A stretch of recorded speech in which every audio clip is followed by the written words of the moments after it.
So, you want to be a tracker of man or beast. Tracking. That's what we're going to talk about today on Alpha Male Podcast. The podcast where we talk about all manner of manly topics. What it means to be a man. Strong, dominant, in control. Made in the image of God. And we don't apologize for it. Sometimes we talk about characteristics and philosophy of manhood. Today we're going to talk about a man's skill, if you so choose to pursue it. Tracking. With that, I will plug in the bio, and we'll get into the main topic. First and foremost, I am a Christian. I don't apologize for that. God is number one in my life. I grew up hunting and fishing in the backwoods of the southeastern United States at a very early age. Some of my earliest memories are with firearms. I joined the Marine Corps at 17, did a couple of combat tours in Iraq. By God's grace, He got me through that safely. After that, I served as an instructor, an urban warfare instructor and a desert warfare instructor for the United States Marine Corps. I also served with the LAPD, both full-time as a sworn police officer and in some more specialized assignments, as well as serving in the U.S. Army, full-time and part-time National Guard. I've been a FBI firearms instructor, still am an FBI firearms instructor, have been for a lot of years, also NRA certified and some other three-letter government agency certified. I've been a private contractor for a three-letter government agency I won't specify. I've been the commander of a tactical team in a large metropolitan area. By God's grace, He got me through all that in one piece, not because I'm better, but because He chose to have grace and mercy on me. I've been a professional hunter and guide. Professionally hunted things like buffalo and elk. Not many people today can say they've done that, but I'm blessed to be able to say that I have. I've hunted everything from white-tailed deer on the East Coast to mule deer on the West Coast to gray squirrel on the East Coast to prairie dog on the West Coast and elk and bear and wolf and slain all manner of beast. A state rifle and pistol champion a few times over in a few different disciplines. Now those experiences, it's not because I'm bigger or badder, certainly not bigger. In fact, I met one of the patrons in real life and he said something to the effect of, "I thought you'd be bigger." Reminded me of that William Wallace movie where he's like, "Oh yeah, if William Wallace were here, he'd shoot lightning bolts out of his rear end." Well, I'm not William Wallace, but I am the person that did all those things in the bio. But not because I'm bigger or badder. I don't think that I survived when many other young, good men did not. I give all the glory and all the credit to God. All the talents and experiences that He's given me and the things that He's let me live through. I hope to use them to glorify God and to help you today. So if I boast in anything, it's not in my strength. It's in that God had mercy on me and saved me because He had a purpose for me. And hopefully I can use those talents, skills, and abilities to serve you today. So, as you might imagine, I've done quite a bit of tracking in my day, from hunting for my own, and I prefer to spot and stalk and still hunt, which includes tracking. Also tracking wounded animals as a guide, tracking down clients' animals, and tracking men. One of the more specialized assignments that I don't generally talk about specifically, but it is germane to today's topic, I worked in fugitive recovery for LAPD, literally manhunting, like tracking down men, felons. So tracking man or beast. And it's remarkable how similar those two traits are. You would think that tracking, a wounded animal through the forest would be nothing like tracking a scared man through the ghetto, city streets, the suburbs. But you'd be wrong. There's way more similarity than there is difference. Most of the difference is in the topography, not in the actual skills necessary to track. Tracking is something that goes back for generations, for ages of time, epochs.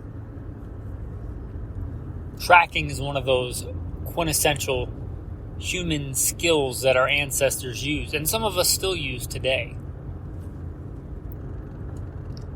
Tracking is not entirely, there's an art to it, but it is largely a game of gathering intelligence, gathering intel. And a lot of that is, what does the landscape tell you? What does the sign tell you? And by sign, I mean sign can be any number of things. And that's a good place to get started because it's a quantifiable thing that we can talk about. When you think of tracking, you often think of tracks. And that's a good place to start. That's where we'll start. Whether man or beast. Generally, you can leave tracks. And you have to find a track, the thing you're tracking must have walked through an area where a track can be left, and you have to come across that same area in a timely manner in which the track is still there and has not been erased. Now, this is not always the case. There are a lot of surfaces that do not leave tracks. So, unless you count on just happenstance coming across animal tracks or people tracks, you probably should look for an area that's going to leave tracks. Right? This makes sense. Classically, if you're looking to get started in tracking, some of the best times are in fresh snow. Fresh snow is a really good time to track. It's like the opening of the door of tracking because it makes tracking the easiest it's probably ever going to be. Because if it's fresh snow, pretty much anything that touches the ground, with very few exceptions, is going to leave a track. Tracking in fresh snow is some of the best tracking. Another really good time, especially if you live in an area where it doesn't snow a lot, much of the southern region of the U.S., you have two other main things that can act not as good, but similarly in their aiding you in helping track. One of those is fresh rain, like a heavy rain recently, because it will wash old tracks and it will let you know if it's a heavy rain, pretty much everything that came after that, right? So it's not going to be as good to track in, but it's much better than an area that hasn't had recent rain because you will know the freshness of the tracks that you were tracking. Also, it makes a lot of mud. And mud can be as good or sometimes even better than snow because it can last longer. If you look at some of the ancient tracks that we have of dinosaurs, of mammoths, of people in White Sands Missile Base, those were probably in mud at the time and they solidified, got hard, and whatever the process was to turn those into fossils, they stayed a long time. So mud can often be as good or better. The only issue is usually when it snows, snow will cover the landscape. Mud is generally in patches, but mud can be absolutely a fantastic way to track, to see what's in the area, to see what you even want to try to track. So after a rain, go to areas where you think you can find tracks. And if you are hunting, scouting, just out and about wanting to learn about your area, don't pass up the opportunity, if you have the time, to study a muddy area, a fresh muddy area, like where sediment has just formed, soft sediment, silt, sand. If you live somewhere with tides and muddy banks, if the tide has gone out, you can search that area and see, was there a raccoon here? Was there a possum here? Did deer go through here? If it's a tidal area and it's muddy, then it's probably within 6 hours, right? Or 12 hours. But you get the idea. Fresh, muddy areas, somewhere where water has washed it clean. Those can be really good. And the third one is windstorms, right? If windstorms have been bad and blown sand around, especially in desert areas, it can do much the same thing. And you can see a lot more tracks. Because most things other than the tracking area will be smooth. So anything that kind of gives you a good medium in which to leave tracks. Now, tracks can be left all over the place. You can get a track, you can have a hoof print, especially if an animal is running, over a log. But in general, those kind of areas, snowy areas, muddy areas, silty areas, and clean sand, dirt areas are pretty good areas to look for tracks.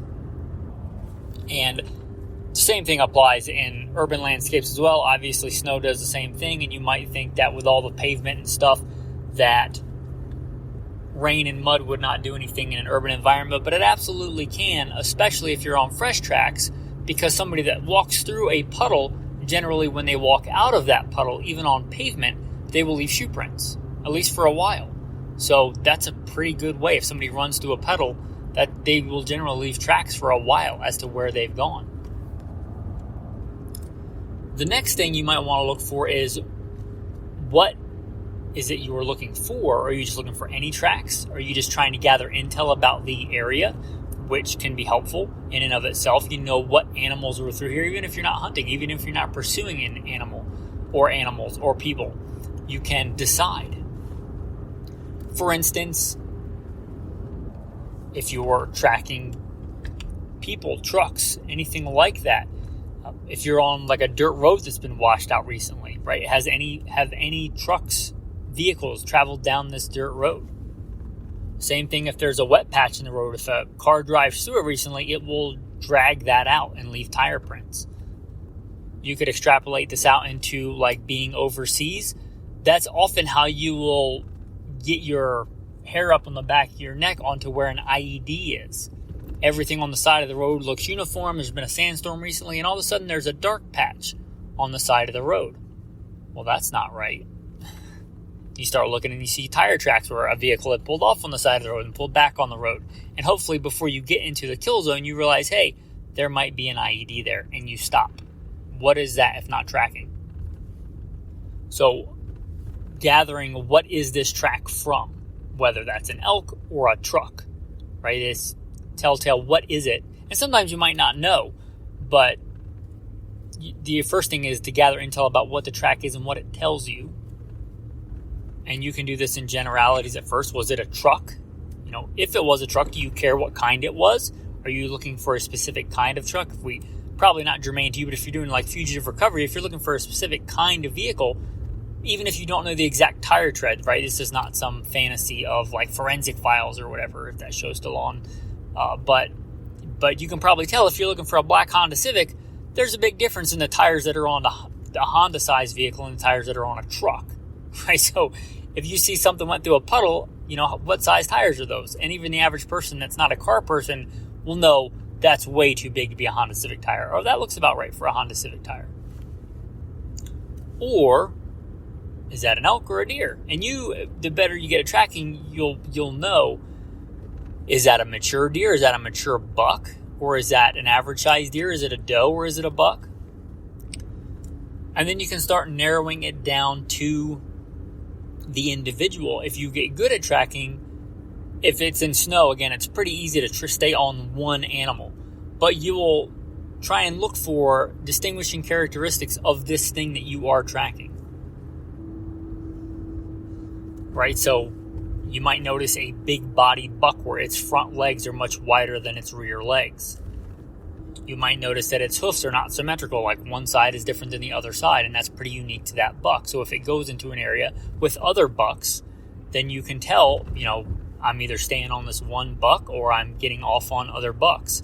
And this is not the buck that I was tracking before. Maybe you don't care. Maybe you're just looking for a buck. And if you find a bigger buck track, you're like, well, I'm following this buck now. But maybe for whatever reason, you know the buck that left that print, and that's the buck that you want. Is there anything unique that it tells you?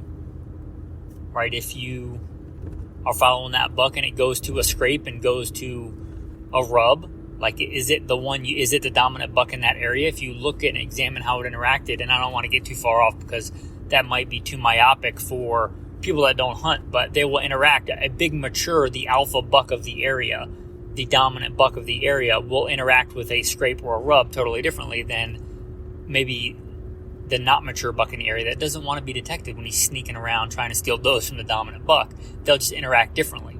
So you see how that thing that you're tracking interacts with the environment. Do the same thing in an urban environment with a vehicle, right? Was it going slow or fast? If you look at an area where it would have had to stop, when it left again, did it leave any rubber behind? If it left rubber behind, probably a good indication it was in a hurry. If it didn't, probably wasn't in a hurry.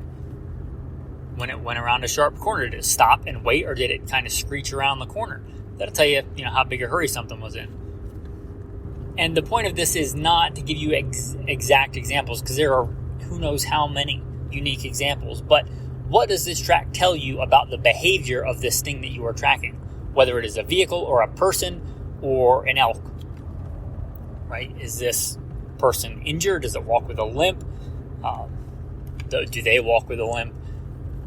What about this person's shoes? Are they well worn? Are they new? What kind of shoes are they wearing? If you know it's the right person that you're tracking, what does the shoe tell you about the person?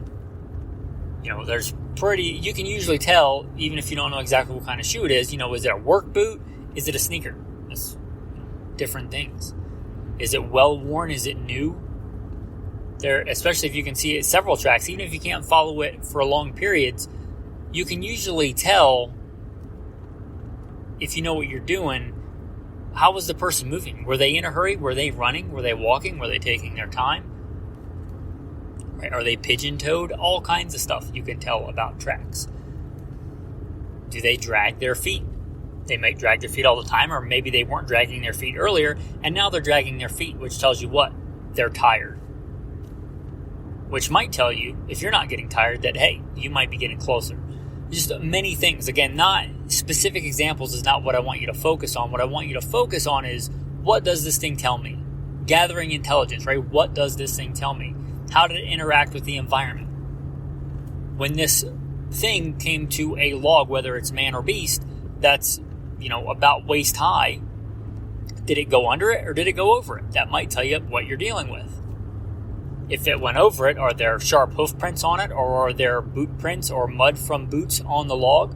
Did it just pole vault over it, meaning that person probably wasn't tired, or did they just take their time and put one boot on and scoot their butt on there and put one boot over? It tells you they're probably tired. Again, what does the thing tell you about the thing you're tracking? You can also track other things. Blood trails is an easy one if you're talking about a wounded thing, a wounded animal, or sadly a wounded person, because I've been there too. Tracking of following a blood trail. And you should probably familiarize yourself with different kinds of blood. This is the audio format of this is probably not the right place. You should probably look up and see different kinds of blood. But just for an example, is it dark red arterial blood, or is it pink frothy blood, which tells you what? Lung hit. Is it real dark black blood? Is it gritty? Does it have grit in it? That tells you something completely different. Different kinds of blood tell you not only is the thing wounded, but how is it wounded? Is the blood trail uniform? Is it sporadic? Which, depending on what you're tracking, may tell you a few things. How fat is the thing that you're tracking? Because fat will often stop up wounds, and they will open up at different times in movement. Or how bad the wound is, or the person is trying to intentionally stop the blood from coming out. They can tell you different things depending on what you're tracking. Again, it's just intelligence. It's just reading the sign, whatever the sign is. What is this telling you? What is this thing telling you? The next one, mostly to do hopefully with animals, but scat droppings. Right, can tell you all kinds of things. Many times, depending on the environment, especially if you're talking about like a big male cervid, or even a female sometimes, and especially if you can tell the difference, you will smell when you're in a fresh area with an animal that's close. Sometimes you'll smell it before you'll see tracks, before you'll see the animal. You'll just smell it, and you'll know like this is a bedding area. There was a big elk here recently. I can literally smell it. And that's not like some superhuman thing. Like if you've ever been in an area with fresh elk, you'll smell it. So just the musk of an animal, generally, I guess that could apply to a person too, depending on the person you're tracking. But smell is a big one. Don't discount smell. Smell is one of the, I think maybe the only sense that bypasses like thought and goes straight into the brainstem. It's so powerful. So don't discount smell. Smell can be a big thing.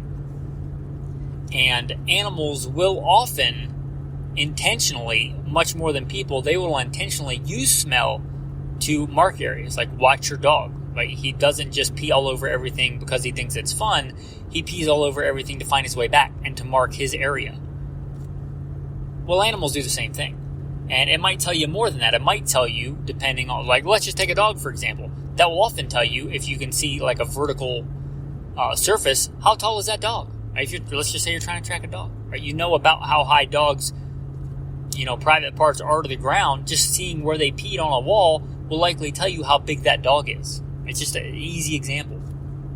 If you're following something like an elk or a deer, it seems obvious, but if you don't think about it, you might not pick up on it. If a deer is standing there, a female will pee straight down between her back legs. A buck will obviously pee forward of his back leg. So if you see where a deer stopped and peed, that should tell you whether it's male or female. I mean, you can't always tell because of the terrain, but you follow a trail long enough and you get to a place where the animal recently urinated, you can usually tell. And, obvious, despite what modern culture might tell you, boys and girls pee differently, ladies and gentlemen. That's how that works. So I don't care what the deer identifies as. It's going to pee however it was genetically, XY chromosome to pee. So you can tell by tracking something, male or female, by how it urinates. Droppings, much the same. You would think, maybe not a lot of difference between a buck dropping and a doe dropping, or between a cow elk and a bull elk, but there are differences. You can't always tell that way, but you can often tell, especially if you're for like a big mature male, because in general, in a lot of species that you're going to be hunting, the males are going to be bigger. There are exceptions, but in general, a male is going to be bigger than a female. So other signs other than tracks can tell you a lot too. Bedding areas we covered, but sometimes, especially if it's a nice day, an animal may just lay down somewhere randomly and take a nap, but oftentimes they have designated bedding areas, and you'll be able to see that pretty easily because they will disturb the ground around where they sleep. They don't make like a house, they don't make a log cabin, unless you're talking about a bird or a squirrel. They don't generally make a nest, but a lot of animals will make it a little bit more comfortable where they sleep. Not all the time. Again, they might just take a nap on the side of a mountain or something, but a lot of times, especially if they use a place regularly, they want to sleep in a comfortable area. You find some cedars or something with, a fairly dry cedar area where the ground has been disturbed. It's a pretty good indication that a bedding area. So that might tell you something. Same thing might go for if you're tracking a person. You might find a camp. Maybe this person, and what does that camp tell you, right? Was this camp used a day ago? Was it used a week ago? And just use common sense. You probably tell by the environmental conditions around you how long it would take to get that camp in that condition. You wouldn't think of this with people, but you can often tell, right? In a city, it may not matter because maybe everything smells like pee in a back alley in some cities. But if somebody goes to the bathroom in the same place regularly, that tells you what? They probably sleep there, right? Because they're waking up and they're probably not going to go very far and they're going to pee. And people, like many other things, are creatures of habit. If a person generally sleeps in this alley, they might pee in the same place. So you get to a place that really smells like urine, that tells you that somebody probably sleeps around there. So just apply that to people. And getting back to droppings, you might not think about this for vehicles, but vehicles leak fluid too. Like cars will leak oil as well. Cars will leak transmission fluid. Cars will leak transfer case fluid. They'll leak all kinds of. There's all kinds of fluid that goes into vehicles. So especially if you know the difference between hydraulic fluid or transmission fluid or oil, if you're following a vehicle that's leaking this, and if it's a real busy city street, it might be hard because all kinds of vehicles leak all the time. But if not, you may be able to tell whether you're on the right track of the right vehicle or not. So not exactly a dropping, but it's a pretty good analogy. It's pretty analogous between, an animal and a machine. Wounded animal, you think about it like a wounded machine. Again, there's not as much difference as you might think between tracking people and animals and things and machines, urban environment, rural environment, suburban environment. There's a lot more similarities. The main similarity is just common sense and using your brain. There are other ways that a human being or a creature can interact with the environment that won't leave discernible footprints per se, but still may give you a clue as to what's going on in that environment. These media can be many different things. One example would be autumn leaves, which from a distance may look heterogeneous, like when you're looking at one individual leaf and another leaf and they're all different leaves. But when you step back in the macro and look, it's pretty homogeneous, right? Like a floor full of leaves, ground cover full of leaves. They may be thicker or thinner in some areas, but for example, in the morning, there may be a heavy morning dew on the leaves, except for where a person or a creature went through those leaves, in which case they'll be turned over and they'll be dry, which is a good indication that something went through there. Other examples of this are grass, right? Either dry grass or wet grass. Same thing if it's wet grass, you can usually tell if something's walked through the area. You might not be able to tell exact footprints, but you can usually tell tracks of what went through there, or that something went through an area. If all the grass is, let's say, wind blown in a certain direction and some grass is turned in another direction. Or a field of wildflowers where all the wildflowers seem to be straining for the sun, and all the flowers are facing a certain direction when you look through a field, except for a line or two lines of flowers that are not, that are trampled down or have been turned a different way. You could see things like fallen timber where moss has been turned over or disturbed. It could be lichen on rocks that has been scraped off. It could be rocks that have been overturned. And that probably won't be as continuous, as linear, but intermittently you will notice that some rocks have been overturned. You know, it doesn't take a rocket scientist to figure out that in a lot of environments a rock is different on the earth side than the side facing the sky. They're weathered different, they're different colors. So if one has been recently turned over, it's fairly easy to tell that. And you might think that has no real bearing in the urban-suburban kind of people hive that is cities and suburbs, but the same thing can happen with a carpet, right? If somebody vacuums a carpet, either it's got the back and forth linear lines and you can tell if somebody walks through it, right? If that's the case, if somebody has recently vacuumed a carpet and it's going one way or another and you can tell that somebody walked through there, that's pretty analogous to a field full of grass. You'll see this many times in cities. If you look at steps, if you look at doorways, you will see a track that people have literally worn down, sometimes worn down the middle of a step, or worn down certain places on a door handle or a handrail, where they've literally over time worn it down. Now, that may not be super helpful if you're trying to track one person, but it does show you that even in an urban environment, people interact with that environment.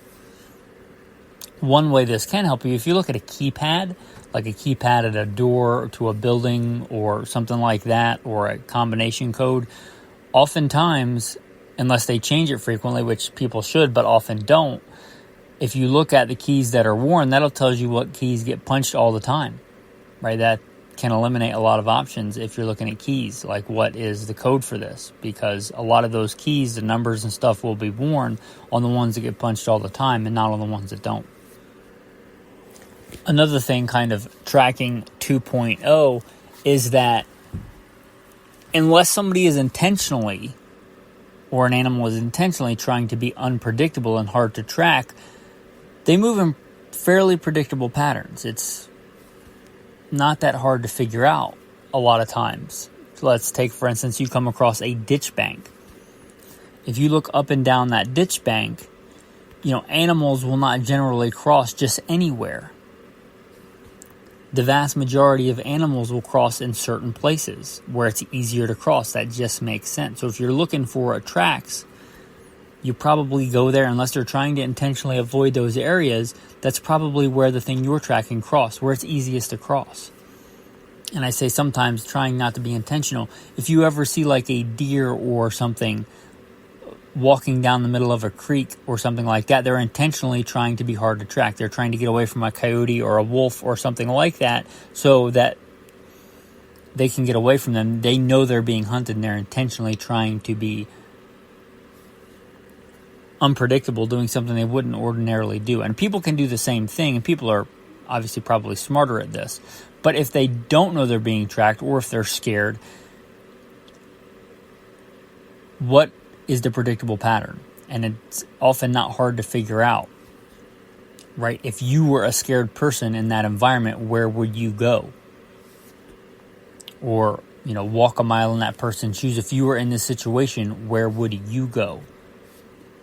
Right? There's a reason why big predators in Africa hang out at watering holes, because there's not that many, and they know that sooner or later the thing that they're hunting has to go to that watering hole. Right? If you're tracking a person and that person knows they're in trouble, and you have a list of their known associates, the closest known associates in the area, probably a good place to start looking for said person, right? Because that's probably where they're going to go if they're scared. Now, if they're really thinking ahead, they might think, I want to totally avoid my known associates, but many people won't if they're scared. They'll go somewhere they know. If you know predictable patterns, like you know that the certain time of year, the elk are eating this thing. They're fattening up on this thing. This time of year, bears are eating a lot of berries to put on weight. So if you're trying to find a bear, where do you go?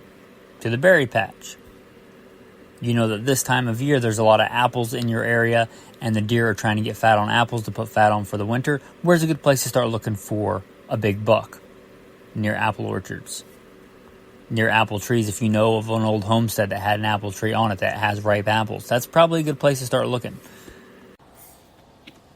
Patterns of behavior. You can look at this for people. Let's say the person you are trying to catch is a drug dealer. Are there certain areas in your area of operation where people buy and sell drugs? Probably a good area to look. What about, socioeconomic status? If somebody is on the run, what are they used to, right? Or if they're pretty poor and you're looking at hotels, probably look for lower end hotels. If they're pretty upper class, look for nicer end hotels. You're just going to, by default, if they're looking for a hotel and they're pretty wealthy, look for a nice hotel. Now, again, if they're intentionally trying to be deceptive, then that's going to be different, and you got to take that into account. But in general, people will do fairly predictable things. Is this person a smoker? Are they an alcoholic? That may tell you certain things about where they might go. Just things like that. Thinking outside of, thinking in the manner of the thing that you were tracking. And again, not specific examples is not what I want you to focus on. But here's, I guess, the main thing that I want to drive home is that tracking is not like some superhuman ability. You don't need like some superhuman attribute to track. You need a brain, and you need to use it. And it's like anything else. The more you do it, the better you'll get at it. The more experience you'll be able to draw from. If you're like, well, last time I was tracking a wounded bear, it went into really thick, dense, brushy cover. Well, I'm tracking this wounded bear. Is there thick, dense, brushy cover around here? Maybe that's where I should start looking for blood, right? Just, again, it's nothing crazy. Just get out and do it. And that's pretty much going to wrap up this episode on tracking. I hope that you enjoyed it. If you did enjoy it, if you thought you got any value out of this episode, there's a couple of ways you can contribute. If you just want to give a few bucks, there should be a Venmo link in the show notes. If you want to become a patron, if you're a regular listener and you're like, you know what, this guy is giving some good content. I don't take sponsors, and I don't do that on purpose because I don't want to be skewed. I don't want to be like, you want to be a good tracker? Buy this cool widget. You need these special shoes. You got to wear this New Year Gucci camouflage pattern. Like, you don't need any of that stuff, right? Just get out and do it. But if you appreciate that, an unbiased opinion, step up and support it. If you want to be a supporter of the show, consider becoming a patron. There should be a Patreon link in the show notes. With that, your tactical tip of the day. This one is pretty obvious to people that are in the know in the tactical world or in the hunting world, but maybe not to everybody. It's called the military crest. When you are moving over terrain and you don't want to be detected, you should almost never skyline yourself on the crest, on a hill, on a ridgeline. You do what's called the military crest, which will be several feet, depending on how steep the terrain is, several feet to several yards back from the crest. And what you do is you stay down in what's called the military crest, and when you need to look over a ridge line, a crest line, anything like that, you slowly crawl up. If you're trying to not be detected, you slowly crawl and barely change that ridge line. Right? If you just literally skyline yourself on a ridge, that's bad if you're trying to not be detected, either by elk or by humans. So it's called the military crest. You stay back below the crest, and if you need to look over the crest, you pick your time, you pick your location. Maybe you go up behind a bush, behind a tree, and you slowly crawl up, getting very low so you do not change the skyline. And with that, your tactical tip of the day, your tactical verse of the day. It is God who makes my way perfect. You make my feet like the feet of a deer. You set me on high places. You teach my hands to make war so that my arms can bend a bow of bronze. Thanks, and have a blessed day.